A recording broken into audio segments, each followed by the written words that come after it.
Hi guys, it's Andreas Wouters once again, and today I'm not in a car. I'm not racing. I'm doing something else that interests me, something that I already showed glimpse parts of to you guys. I'm mining cryptocurrencies. Cryptocurrencies are, well, what I think a new innovation, something that's here to stay for the future, and that's really nice actually. Now already told a lot of people about Bitcoin. Bitcoin was the first ever cryptocurrency. It was made by a dude called Satoshi Nakamoto. It's not his actual name. The guy was anonymous. Nobody knows who he is or where he is at the moment. But he made this brilliant piece of code. Made it completely open source, so everyone can read it. Nothing behind the scenes, and it's basically a mathematical way to pay people. The genius part about it is that are no governments or banks involved, so no central authority that has to issue the coin or control how much it's worth or print more money if they need it or can inflate it or things like that. It's all just managed by math actually, and it's decentralized. No central point of failure. It's completely managed by the network, so the people that use it, and it's quite nice. Now this is my Bitcoin wallet. As you can see, I own 1.41 Bitcoin and a little bit more behind the comma. I paid Mike Schroten a little bit of money because he got a lot of points in the first half of the FC season, like you guys already know probably. Versturen is Dutch for cent, so if I want to send Bitcoin, I have to put an address here. Betal aan is pay to, and then say how much Bitcoin I want to pay. I can receive Bitcoins by creating an address or using one that's already here. So if I make a new one, I can call it, for example, test GPVVC. Okay, and there it is. I got a new address. This is my actual address. The numbers here, those numbers are my public key that I can give to other people, and if they send Bitcoins to that address, I will get them. And here are my transactions, the thing I paid, but that's none of your business really. So that is Bitcoin. Now Bitcoin and every cryptocurrency, there are a lot of them because it's open source and people can make one whenever they want. You can mine them. That's how they work. If someone does a transaction, normally if you go to your bank and you want to pay money to someone, you go to your bank, you give the money to them, and you say send it to that person. For example, I want to pay money to Rick Scott because he made a nice livery for me, and I want to send him five euros or something. And the bank says, okay, we will do that, and they send the money. And someone has to calculate or process that request of me. Now there are no banks in Bitcoin, so how does that work?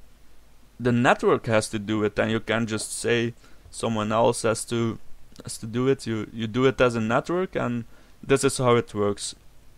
Every 10 minutes there is a block is made. They call it a block with all the transactions that happened in the 10 minutes during that block. So 10 minutes, say 120 people do a transaction. All those 120 transactions are included in that block, and you can imagine it as a big rock with a diamond inside, because people that mine, people that try to confirm those transactions, they get a reward for doing so. So you have a big rock. The more people that try to mine Bitcoin, the harder and bigger the rock gets, and there's still only one diamond inside. And people they take their pickaxe and they start chipping away on them, and whoever finds the diamond first gets the block, gets the reward, and gets, in this case, it's 25 Bitcoin. Wow, that's a lot of money, because I can show you what a Bitcoin is worth nowadays. It's 110 US dollars or 82 euros. It has been fluctuating a bit. This is 6 months Bitcoin. It was very little in the beginning. I can't go all the way back, but it started in 2009 and no one used it, no one knew about it, so it was basically worthless. But now the media told about it, it spiked, it dropped back a little bit because it was overhyped, and now it's really stabilizing itself on a steady course. So 25 Bitcoins times 82 euros, that's a lot of money, you know. But because that's a lot of money, many people want to have that diamonds that's inside that block, and everyone start chipping away at that rock. But the more people that do that, the higher the hashing power, because that's the a measurement for how many people that are doing it, how many computing powers that's behind the network.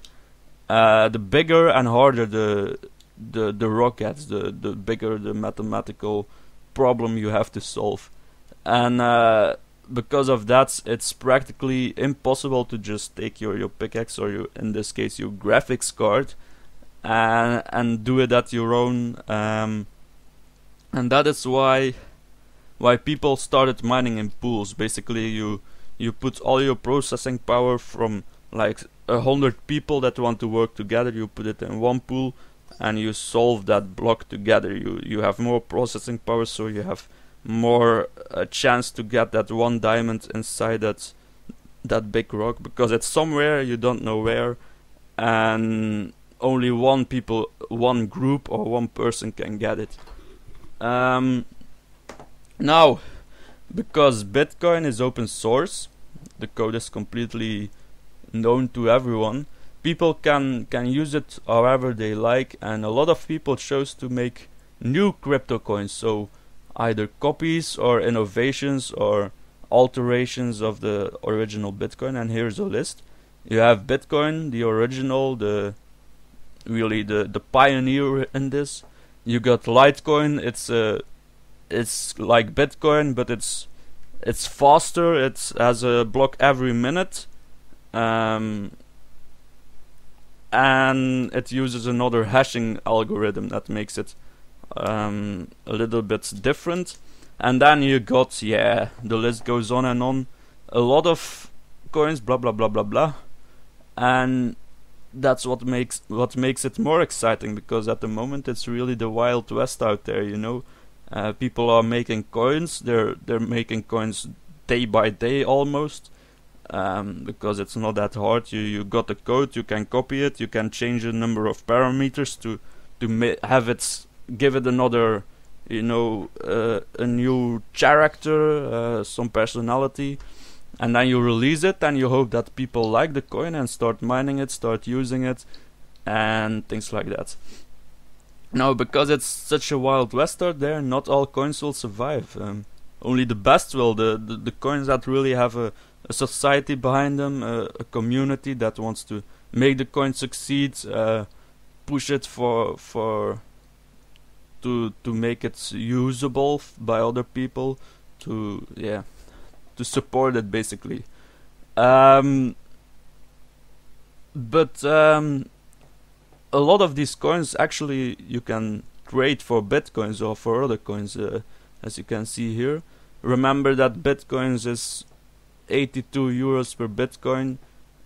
That's really the only coin that is really sold and bought for fiat currency. So you can go to an exchange like this one, BTCE, and you can put money on it, like 100 euros or something, and then you can buy Bitcoins for euros, you can Bitcoins for Russian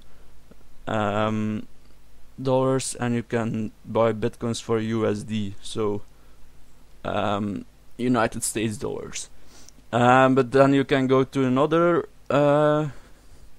trade center, another exchange like they call it, and here is a big list of all these altcoins, all these basically copies or alterations of Bitcoin, and you can sell them for Bitcoin. So that's very interesting. The interesting part about those Bitcoin altcoins is that they have less users, so the difficulty of the blocks, the difficulty of those rocks with a diamond inside is lower, so you can actually still mine them as a normal person with a graphics card. And that's what I'm doing at the moment. This is my Gamecoin wallet. It's one of the altcoins I'm currently involved in. I've got some more, but this is the one I'm using right now. And Gamecoin actually, yeah, they say it's for games, but whatever. What did they do? They made a blockchain, a coin basically, that makes a new block every minute, and there is 1,000 game coins inside if you mine them. I solo mined some of them here. This is so in the beginning not a lot of people were doing it. Gamecoin wasn't that well known, and I and some other people were mining it, were using it, were trying to get some of it, and I could get some with my graphics card. I mined away at the rock, and I got to the diamond first, and there you have it, 1,000 games coins. But now that's what I'm doing here too. This is my mining program. It basically allows you your GPU, your graphics card, to mine, and my speed here is 270 kilo hashes per second, let's say. So kilo hashes, that the number of hashes that you do per second is the speed at which you are mining basically. So more kilo hashes per second is better because you are gonna find that diamond quicker. Now solo mining is not viable anymore because the more people are mining now, so your chances to actually find the block and the 1,000 game coins inside are marginally small, let's say it like that. So I'm gonna stop doing that now, and I'm gonna start mining in a pool. This is a pool. It's an online website basically, and it has some software behind it that makes it like you have all these miners. We have 19 workers at the moment, 19 computers that is, that are mining away, and we are combining our mining powers. So we send all our hashing power to a central location, a server in this case, and that server is mining for us. And let me start that. To do that, I'm gonna open this file. It's basically just a configuration file for my miner. I say at server to points at what speed he has to mine, and we're gonna start mining. There we go. That range.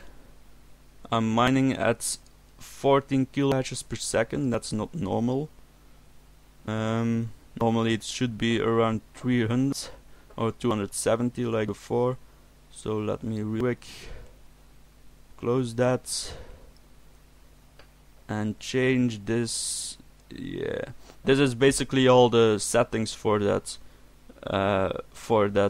miner. This is the server that I'm pointing at.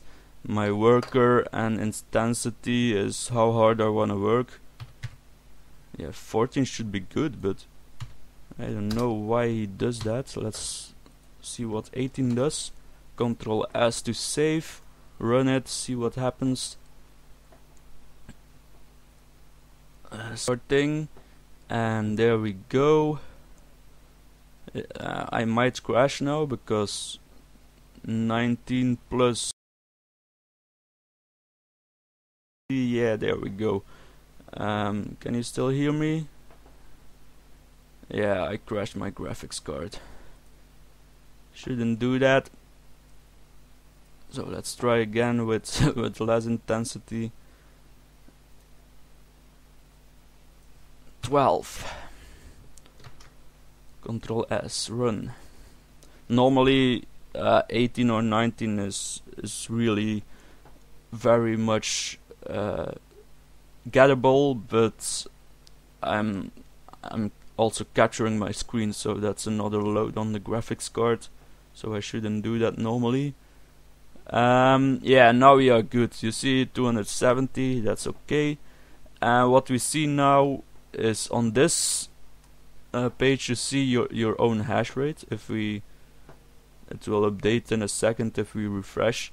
You get a number of shares per second. That's the number of, actually you divide the coins you get, because if you mine a block you get a number of coins in the general pot that has to be divided, and your number of shares per second decides what piece of the pie you get, basically. And then here below you can see my account balance. So I already mined 939 point something game coins on this account, and hopefully if I refresh now that will be more. Yeah, so you see I got 940 now. It says that I'm mining at 20 kilo hashes per second, which will rise if I mine longer, because it's an average over a certain time. 0.30 shares per second, and basically we are mining away now. And you can see here that I'm accepting a piece of work. The number is the hash number, so it says what I have to solve, and the difficulty of it is given here. I'm doing it with GPU 0, which is my 7870 at the moment, my 7870, which I recently got. So we are mining away, and now the game coins that I'm earning here are stored on the server, and if I want to get them, I can choose to cash out. I can choose to automatically pay out it. So here, if I get 1000, the server will automatically send 1000 game coins to this payment address, which is, if we go to our wallet, to receive, which is this address, GYVH. This is this one, so it will get into my wallet, and I'm gonna do that now. My payout address is right here, and I want to cash out, so I enter my PIN code, which is secret. There we go, my PIN code. I cash out, and if the page refreshes, that I got no GME in my pool, and I got an incoming transaction at this time for 945 game coins. So I just made money. Now game coins are not worth a lot, it's just a hobby, so I'm not expecting to sell it for $1 million or something, but it's good fun. And if we go to transactions, we can see this new transaction has been made for 445 game coins. And there's, at the moment, there's a question mark here, because although I already know that the coins are sent to me, the network has to confirm them. That's the job of the miners. So basically it's my job at the moment, because I am mining. And so this transaction, this 445 game coins, are put into the next block that is gonna be generated soon, and a miner has to look at it and confirm it and see that it is valid to really make it true. And there, at the moment, it's unconfirmed with 0 of 6 confirmations at the moment. And to be safe, you have to do 6 confirmations. So there have to be made 6 blocks, and in every block the history is refreshed. And the more blocks a transaction is confirmed, the less likely it is to to be false, and after 6 confirms it's basically impossible that someone cheated the system, that someone double spent the coins, because that's what it's called most of the time. If the block is not yet generated, basically in the spam of one block you can spend the same coins twice if you hack the code. If you write a program that does so. But the miners will see that, so they will see that the coins went to that address and the same coins went to another address, and they will say no, that's not good enough. One of them is invalid, and you basically send it to only one, and the other guy does not get the coins. So if that would be a double spend, I would not get the coins after all after the block is confirmed. Now, why 6 confirms? If the one that mines the block now, the one that gets the reward for the block, is the dude that also did the double spend, he can manipulate the block to say that the transaction is valid. So he can say, oh yeah, it's okay, those transactions are good, but he also has to have the next block to keep it true. So he has to get every transaction. After that, he has to solve every block to keep up the lie, so to say. And the more blocks you do, the less likely it is that the lie is really kept alive, you know. And as you can see here, a new block was generated, and the confirms are now 1 of 6. And after 6 confirms, basically in this case 6 minutes, because every minute approximately a new block is made. After 6 minutes, the program will say, okay, save enough. We are quite sure that this is a good transaction, and you get the coins. So I now have 26,900 and a bit game coins, and I'm mining away quite happily. That's what I like. A bit of mining on the side when I'm not gaming. I have the decent graphics card anyway, so I might as well use it. And I was thinking that this might also be interesting for some other people that do sim racing, because you have a god of a PC basically, because you want to run R factor on high settings, and you want to drive as good as possible, and most of us are also gamers in general, so we have a decent graphics card. And if you're interested, you can, when you're not gaming, you can use it to mint some coins. It doesn't have to be game coins, it can be anything you want. There's a whole list here. You can go on the forums, seek for one, and just try it out. If someone is interested, make sure to contact me. I can explain you how it works. I can help you set up your miner. I can help you do the things you like, and you can have some fun with it. We can also use the coins to pay each other for things, or we can give donations if someone streams good, or basically a whole lot of fun. And it's also the money of the future on the side. No, that remains to be seen, but I'm quite excited about it. Make sure to rate, comment and subscribe to the channel, and have fun, guys.